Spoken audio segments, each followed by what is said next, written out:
Appsmith versus Budibase versus Tooljet. Which one is best?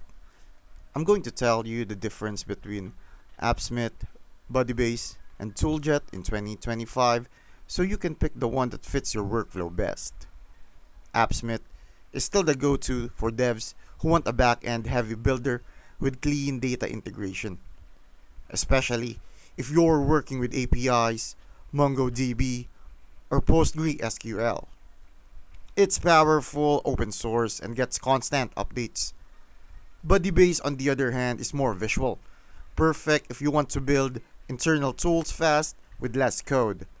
And it shines when you need to self host or build apps off spreadsheets or SQL. Then there's Tooljet, super underrated, very easy to use, and has a growing plugin system. It's kind of in between the two, less developer centric than Appsmith, but more flexible than Budibase for custom logic. All three are open source, but Appsmith feels more mature. Budibase is fastest for simple UIs, and Tooljet is rising if you want balance.